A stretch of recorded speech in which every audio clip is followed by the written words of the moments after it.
ಎಲ್ಲ second PU ವಿದ್ಯಾರ್ಥಿಗಳಿಗೆ ನಮ್ಮೊಂದು YouTube ಚಾನಲ್ಗೆ ಸ್ವಾಗತ ಅಂತ ಹೇಳ್ತಾ, ದ್ವಿತೀಯ PUC ವಿದ್ಯಾರ್ಥಿಗಳಿಗೆ ಭರ್ಜರಿ ಗುಡ್ ನ್ಯೂಸ್ ಅಂತಲೇ ಹೇಳ್ಬೋದು. ತುಂಬ ಜನ ಕೇಳ್ತಿದ್ರಿ, ನಾಳೆನೇ ಸೆಕೆಂಡ್ PU ರಿಸಲ್ಟ್ ಬರೋದು ಪಕ್ಕನ, ಅಂದರೆ ಏಪ್ರಿಲ್ ಒಳಗೆ ರಿಸಲ್ಟ್ ಬರೋದು ಪಕ್ಕನ ಅಂತ ತುಂಬ ಸೋಷಿಯಲ್ ಮೀಡಿಯಾ ಆಗಿರ್ಬೋದು, ಯೂಟ್ಯೂಬ್ ಆಗಿರ್ಬೋದು, ಇನ್ಸ್ಟಾಗ್ರಾಮ್ ಆಗಿರ್ಬೋದು, ಎಲ್ಲ ಕಡೆ ನಾಳೆನೇ ರಿಸಲ್ಟ್ ಅಂತ ಹೇಳ್ತಿದ್ದಾರೆ. ಸೊ ಇದರಿಂದ ತುಂಬ ವಿದ್ಯಾರ್ಥಿಗಳು ಕನ್ಫ್ಯೂಷನ್ ಶುರುವಾಗಿದೆ ಅಂತಲೇ ಹೇಳ್ಬೋದು. ನಾಳೆನೇ ರಿಸಲ್ಟ್ ಬರೋದಾಗಿದ್ದರೆ ಏನು ನೋಟಿಫಿಕೇಶನ್ ಬಂದಿಲ್ಲ, ಏನೂ ಇಲ್ಲ, ಯಾವ ಟೈಮಿಗೆ ರಿಸಲ್ಟ್ ಬರುತ್ತೆ, ಏನು ಎಲ್ಲದನ್ನು ಕೂಡ ಈ ಒಂದು ವಿಡಿಯೋದಲ್ಲಿ ಡಿಸ್ಕಸ್ ಮಾಡ್ತಗೋಣ. ಏಪ್ರಿಲ್ 7ಕ್ಕೆ ರಿಸಲ್ಟ್ ಬರೋದು ನಿಜಾನ ಅಂತ ಕೇಳ್ತಿದ್ರೆ, ಸೊ ಅದು ಕೂಡ ಡಿಸ್ಕಸ್ ಮಾಡ್ತಗೋಣ. ಇಲಾಖೆ ಕಡೆಯಿಂದ ಅಧಿಕೃತ ಪ್ರಕಟಣೆ ಬಂದಿದೆಯಾ ಅಂದರೆ ನೋಟಿಫಿಕೇಶನ್ ಬಂದಿದೆಯಾ, ಯಾವಾಗ ರಿಸಲ್ಟ್ ಬರುತ್ತೆ ಅಂತ ಬಂದಿದೆಯಾ ಅಂತ ಕೇಳ್ತಿದ್ರಿ. ಹಾಗೆ ಯಾವ ಸಮಯಕ್ಕೆ ರಿಸಲ್ಟ್ ಬರುತ್ತೆ, ಅಫಿಷಿಯಲ್ ರಿಸಲ್ಟ್ ಡೇಟ್ ಯಾವುದು ಅನ್ನೋದನ್ನು ಕೂಡ ನೋಡ್ತಗೋಣ. ಹಾಗೆ ಯಾರು ಪಾಸು ಯಾರು ಫೇಲ್ ಆಗ್ತಾರೆ ಅಂತ ಅದನ್ನು ಕೂಡ ನೋಡೋಣ. ಹಾಗೆ ರಿವ್ಯಾಲ್ಯೂಯೇಷನ್ ಯಾವಾಗ ಸ್ಟಾರ್ಟ್ ಆಗುತ್ತೆ ಅದನ್ನು ಕೂಡ ನೋಡೋಣ. ಹಾಗೆ ರಿಸಲ್ಟ್ನ ಮೊಬೈಲ್ನಲ್ಲಿ ಹೇಗೆ ಈಸಿಯಾಗಿ ಚೆಕ್ ಮಾಡೋದು, ಯಾವುದೇ ಲ್ಯಾಪ್ಟಾಪ್ ಆಗಲಿ ಸೈಬರ್ ಆಗಲಿ ಏನೂ ಬೇಡ, ಮೊಬೈಲ್ನಲ್ಲಿ ಹೇಗೆ ಚೆಕ್ ಮಾಡೋದು ಎಲ್ಲದನ್ನು ಕೂಡ ಈ ಒಂದು ವಿಡಿಯೋ ಕಂಪ್ಲೀಟಾಗಿ ಡಿಸ್ಕಸ್ ಮಾಡ್ತಾ ಬರೋಣ. ಅದಕ್ಕಿಂತ ಮುಂಚೆ ನೀವೇನಾದರೂ ಫಸ್ಟ್ ಟೈಮ್ ನಮ್ಮದು ಯೂಟ್ಯೂಬ್ ಚಾನಲ್ ನೋಡ್ತಿರೋ ವಿಡಿಯೋಗೊಂದು ಲೈಕ್ ಕೊಡಿ, ಹಾಗೆ ಚಾನಲ್ ಸಬ್ಸ್ಕ್ರೈಬ್ ಮಾಡ್ಕೊಂಡು ವಿಡಿಯೋನ ಶುರು ಮಾಡೋಣ. ನಾಳೆನೇ ಸೆಕೆಂಡ್ PU ರಿಸಲ್ಟ್ ಬರೋದು ಪಕ್ಕನ? ಇದು ಇನ್ನು ನಾಳೆನೇ ಸೆಕೆಂಡ್ PU ರಿಸಲ್ಟ್ ಬರೋದು ಅನ್ನೋದು ಖಚಿತವಾಗಿ ಇನ್ನೂ ಆಗಿಲ್ಲ. ಇನ್ನು ಅಫಿಷಿಯಲ್ ಆಗಿ ಇಲಾಖೆ ಕಡೆಯಿಂದ ಅನೌನ್ಸ್ಮೆಂಟ್ ಅನ್ನೋದು ಆಗಿಲ್ಲ ಅಂತಲೇ ಹೇಳ್ಬೋದು. ನಾಳೆನೇ ಸೆಕೆಂಡ್ PU ರಿಸಲ್ಟ್ ಬರುತ್ತೆ ಅಂತ ಅಫಿಷಿಯಲ್ ಆಗಿ ಯಾವುದೇ ರೀತಿ ಅನೌನ್ಸ್ಮೆಂಟ್ ಆಗಿಲ್ಲ. ಇನ್ನು ಏಪ್ರಿಲ್ 7ಕ್ಕೆ ರಿಸಲ್ಟ್ ಬರೋದು ನಿಜಾನ ಅಂತ ಕೇಳ್ತಿದ್ರಿ. ಏಪ್ರಿಲ್ 7ಕ್ಕೆ ರಿಸಲ್ಟ್ ಬರೋದು ನಿಜಾನ ಅಂದರೆ ಇಲಾಖೆ ಕಡೆಯಿಂದ ಸಂಭಾವಿತ ದಿನಾಂಕವನ್ನು ಏಪ್ರಿಲ್ 7 ಅಂತ ಹೇಳಿದ್ದು. ಇನ್ನು ಅಫಿಷಿಯಲ್ ಆಗಿ ಏಪ್ರಿಲ್ 7ಕ್ಕೆ ರಿಸಲ್ಟ್ ಬರುತ್ತೆ, ಏಪ್ರಿಲ್ಗೆ 7ಕ್ಕೆ ಪಕ್ಕಾ ಬರುತ್ತೆ ಅಂತ ಅಫಿಷಿಯಲ್ ಆಗಿ ಯಾವುದೇ ರೀತಿ ಅನೌನ್ಸ್ಮೆಂಟ್ ಮಾಡಿಲ್ಲ. ಸಂಭಾವಿತ ಏಪ್ರಿಲ್ 7 ಅಥವಾ ಏಪ್ರಿಲ್ 8 ಈ ಥರ ರಿಸಲ್ಟ್ ಬರುತ್ತೆ ಅಂತ ಒಂದು ದಿನಾಂಕವನ್ನು ಹೊರಡಿಸಿದ್ರು ಅಂತಲೇ ಹೇಳ್ಬೋದು. ಇಲಾಖೆ ಕಡೆಯಿಂದ ಅಧಿಕೃತ ಪ್ರಕಟಣೆ ಬಂದಿದೆ ಅಂತ ಕೇಳಿದ್ರೆ ಇಲ್ಲ, ಇಲಾಖೆ ಕಡೆಯಿಂದ ಯಾವುದೇ ರೀತಿ ಅಧಿಕೃತ ಪ್ರಕಟಣೆ ಬಂದಿಲ್ಲ. ಏಪ್ರಿಲ್ ನಾಳೆ ರಿಸಲ್ಟ್ ಬರೋದಾಗಿದ್ರೆ ಇವತ್ತು ಯಾವುದಾದ್ರು ಒಂದು ಪ್ರಕಟಣೆ ಬಂದಿರ್ತಿತ್ತು. ಯಾವುದೇ ರೀತಿಯ ಪ್ರಕಟಣೆ ಅನ್ನೋದು ಬಂದಿಲ್ಲ ಅಂತಲೇ ಹೇಳ್ಬೋದು. ಮತ್ತು ರಿಸಲ್ಟ್ ಯಾವ ಸಮಯಕ್ಕೆ ಬರುತ್ತೆ ಅಂದರೆ ನಿಮ್ಮ ರಿಸಲ್ಟ್ ಯಾವ ಸಮಯಕ್ಕೆ ಬರುತ್ತೆ ಅಂತ ನಿಮಗೆ ಹೇಗೆ ಗೊತ್ತಾಗುತ್ತೆ ಅಂದರೆ ನಿಮಗೆ ಒಂದು ನೋಟಿಫಿಕೇಶನ್ ಅನ್ನೋದು ಅಂದರೆ ಒಂದು ಡಾಕ್ಯುಮೆಂಟ್ ಅನ್ನೋದು ಕರ್ನಾಟಕ ಬೋರ್ಡಿಂದ ನಿಮಗೆ ಕೊಡ್ತಾರೆ ಅಂತಲೇ ಹೇಳ್ಬೋದು. ಅದರಲ್ಲಿ ನಿಮಗೆ ಮೆನ್ಷನ್ ಮಾಡಿರ್ತಾರೆ ಯಾವ ಟೈಮಿಗೆ, ಎಲ್ಲ ಪ್ರೆಸ್ ಮೀಟ್ ಮಾಡಿಬಿಟ್ಟು ಎಲ್ಲ ನಿಮಗೆ ಹೇಳ್ತಾರೆ. ಆವಾಗ ನೀವು ಯಾವ ಟೈಮಿಗೆ ಬರುತ್ತೆ ಅಂತ ನಿಮ್ಗೆ ಗೊತ್ತಾಗುತ್ತೆ. ಅದ್ರ ಬಗ್ಗೆ ಬೇಕಾದರೂ ನಾನು ವಿಡಿಯೋ ಮಾಡ್ತೀನಿ, ಚಾನಲ್ನ ಸಬ್ಸ್ಕ್ರೈಬ್ ಮಾಡಿಕೊಳ್ಳಿ, ನೋಟಿಫಿಕೇಶನ್ ಕೂಡ ಆನ್ ಮಾಡಿಕೊಡಿ. ಅಫಿಷಿಯಲ್ ರಿಸಲ್ಟ್ ಡೇಟ್ ಯಾವುದು ಇನ್ನೂ ಅನೌನ್ಸ್ಮೆಂಟ್ ಆಗಿಲ್ಲ, ಅಫಿಷಿಯಲ್ ಆಗಿ ರಿಸಲ್ಟ್ ಡೇಟ್ ಯಾವುದು ಅಂತ.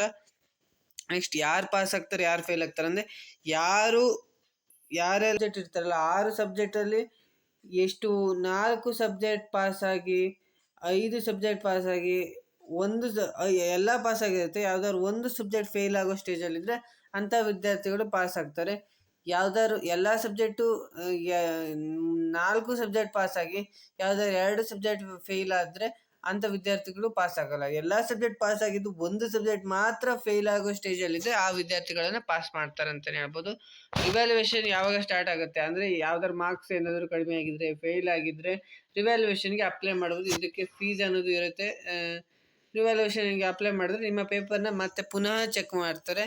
ನೆಕ್ಸ್ಟ್ ರಿಸಲ್ಟ್ನ ಮೊಬೈಲ್ ಇದು ಯಾವಾಗ ಓಪನ್ ಆಗುತ್ತೆ ಅಂದರೆ ರಿವ್ಯಾಲ್ಯೂಯೇಷನ್ನು ನಿಮ್ಮ ರಿಸಲ್ಟ್ ಬಿಟ್ಟು ಸಂಜೆ ಇದು ರಿವ್ಯಾಲ್ಯೂಯೇಷನ್ ಅನ್ನೋದು ಓಪನ್ ಆಗುತ್ತೆ. ಆಮೇಲೆ ನೀವು ಅಪ್ಲೈ ಮಾಡೋದು. ಅದ್ರ ಬಗ್ಗೆ ನಾನು ನೆಕ್ಸ್ಟ್ ವಿಡಿಯೋ ಮಾಡ್ತೀನಿ. ರಿಸಲ್ಟ್ನ ಮೊಬೈಲ್ನಲ್ಲಿ ಹೇಗೆ ಚೆಕ್ ಮಾಡೋದು ಅನ್ನೋದನ್ನು ಲೈವ್ ಡೆಮೋ ತೋರಿಸ್ತೀನಿ. ನೆಕ್ಸ್ಟ್ 7 ಅಥವಾ 8ಕ್ಕೆ ದ್ವಿತೀಯ PUC ಫಲಿತಾಂಶ. ಇದು ನಿಮ್ಮ ನ್ಯೂಸ್ ಪೇಪರಲ್ಲೆಲ್ಲ ಬಂದಿದೆ. ನೀವು ನೋಡಿಲ್ಲ ಅಂದರೆ ನನಗೆ ಬೆಂಗಳೂರು ರಾಜ್ಯದಲ್ಲಿ ಏಪ್ರಿಲ್ 9ರಂದು ವಿಧಾನಸಭಾ ಉಪಚುನಾವಣೆ ನಡೆಯುತ್ತಿರುವ ಹಿನ್ನೆಲೆಯಲ್ಲಿ ದ್ವಿತೀಯ PUC ಫಲಿತಾಂಶ ದಿನಾಂಕದಲ್ಲಿ ಬದಲಾವಣೆ ಆಗುವ ಸಾಧ್ಯತೆಗಳಿವೆ. ಈಗಾಗಲೇ ಪ್ರಕಟಿಸುವಂತೆ ಏಪ್ರಿಲ್ 7ರಂದು ಇಲ್ಲವಾದಲ್ಲಿ ಏಪ್ರಿಲ್ 8ರಂದು ಪ್ರಕಟವಾಗಲಿದೆ ಅಂತ ಇದೆ.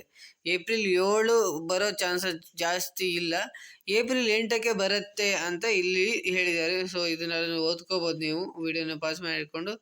ನನ್ನ ಪ್ರಕಾರ ಏಪ್ರಿಲ್ 8ಕ್ಕೆ ರಿಸಲ್ಟ್ ಬರುತ್ತೆ ಅಂತ ನನಗನ್ಸುತ್ತೆ. ನಿಮ್ಗೆ ಏನು ಅನಿಸುತ್ತೆ ಅಂತ ನೋಡ್ಕೊಳ್ಳಿ. ನೆಕ್ಸ್ಟ್ ಬಂದ ತಕ್ಷಣ ನಾನು ವಿಡಿಯೋ ಮಾಡ್ತೀನಿ.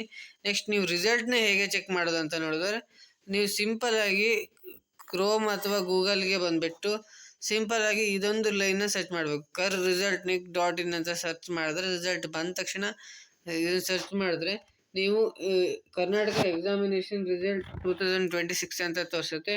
2026 ದ್ವಿತೀಯ PUC ಫಲಿತಾಂಶ ಪ್ರಕಟಣೆ ಅಂತ ಇರುತ್ತೆ. ಡೇಟ್ ಕೂಡ ಇರುತ್ತೆ. ಆ ಲಿಂಕ್ನ ಸಿಂಪಲ್ ಆಗಿ ಕ್ಲಿಕ್ ಮಾಡಬೇಕು.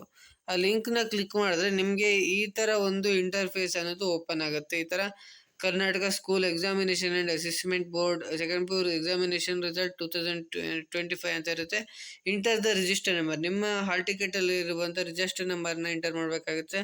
ಸೆಲೆಕ್ಟ್ ಸಬ್ಜೆಕ್ಟ್ ಅಂದರೆ ಆರ್ಟ್ಸಾ, ಕಾಮರ್ಸಾ, ಸೈನ್ಸಾ, ಯಾವ ಕಾಂಬಿನೇಷನ್ನ ಚೂಸ್ ಮಾಡಿದ್ದೀರಾ ಅದನ್ನು ಸೆಲೆಕ್ಟ್ ಮಾಡಬೇಕು. ನೆಕ್ಸ್ಟ್ ಸಬ್ಮಿಟ್ ಅಂತ ಕೊಡಿದ್ರೆ ನಿಮ್ಮ ಸಬ್ಮಿಟ್ ರಿಸಲ್ಟ್ ಅನ್ನೋದು ಶೋ ಆಗುತ್ತೆ. ಕೆಲವೊಂದಷ್ಟು ವಿದ್ಯಾರ್ಥಿಗಳಿಗೆ ಸ್ವಲ್ಪ ಟೈಮ್ ತೊಗೊಳುತ್ತೆ, ಸರ್ವರ್ ಇಶ್ಯೂ ಬರುತ್ತೆ, ಸ್ವಲ್ಪ ಟೈಮ್ ಅನ್ನೋದು ತೊಗೊಳುತ್ತೆ, ರಿಸಲ್ಟ್ ಅನ್ನೋದು ಶೋ ಆಗಲ್ಲ. ಎಟ್ ಎ ಟೈಮ್ ಎಲ್ಲ ವಿದ್ಯಾರ್ಥಿಗಳು ರಿಸಲ್ಟ್ನ ಚೆಕ್ ಮಾಡೋಕ್ಕೆ ಹೋದ ತಕ್ಷಣ ರಿಸಲ್ಟ್ ಶೋ ಆಗಲ್ಲ. ಆಮೇಲೆ ನೀವು ಒಂದು ಸ್ವಲ್ಪ 10-20 ಮಿನಿಟ್ಸ್ ವೆಯ್ಟ್ ಮಾಡಿಬಿಟ್ಟು ರಿಸಲ್ಟ್ನ ಚೆಕ್ ಮಾಡಿದ್ರೆ ರಿಸಲ್ಟ್ ಅನ್ನೋದು ಶೋ ಆಗೇ ಆಗುತ್ತೆ. ರಿಸಲ್ಟ್ ಹೇಗೆ ಶೋ ಆಗುತ್ತೆ ಅಂದರೆ ಈ ಥರ ನಿಮ್ಮ ನೇಮು, ರಿಜಿಸ್ಟರ್ ನಂಬರ್ ಇರುತ್ತೆ, ಪಾರ್ಟ್ ಎ ಪಾರ್ಟ್ ಬಿ ಅನ್ನೋದು ಇರುತ್ತೆ. ಹಾಗೆ ಟೋಟಲ್ ಆಗಿ ಫೈನಲ್ ರಿಸಲ್ಟು ಫಸ್ಟ್ ಕ್ಲಾಸ, ಮ್ಯಾಕ್ಸಿಮಮ್ ಮಾರ್ಕ್ಸು, ಹಾಗೆ ನೀವು ಸ್ಕೋರ್ ಮಾಡಿರೋ ಮಾರ್ಕ್ಸ್ಗೂ ಈ ಥರ ಡಿಸ್ಪ್ಲೇ ಆಗುತ್ತೆ ಅಂತಲೇ ಹೇಳ್ಬೋದು. ಹೀಗಿದೆ ಈ ಒಂದು ವಿಡಿಯೋದಲ್ಲಿ. ಐ ಹೋಪ್ ನಿಮ್ಗೆ ಅರ್ಥ ಆಗಿದೆ ಅಂತ ಅಂದ್ಕೊಂಡಿದ್ದೀನಿ. ರಿಸಲ್ಟ್ನ ಹೇಗೆ ಚೆಕ್ ಮಾಡೋದು, ಯಾವಾಗ ರಿಸಲ್ಟ್ ಬರುತ್ತೆ, 7ಕ್ಕೆ ರಿಸಲ್ಟ್ ಬರೋದು ಪಕ್ಕನ ಎಲ್ಲದೂ ಕೂಡ ಡಿಸ್ಕಸ್ ಮಾಡಿದ್ದೀನಿ. ಇದೇ ರೀತಿಯಾದ ಇನ್ಫಾರ್ಮೇಟಿವ್ ವಿಡಿಯೋಗಾಗಿ ನಮ್ಮ ಚಾನಲ್ನ ಲೈಕ್ ಮಾಡಿ, ಶೇರ್ ಮಾಡಿ, ಹಾಗೆ ಸಬ್ಸ್ಕ್ರೈಬ್ ಮಾಡಿ. Thank you for watching.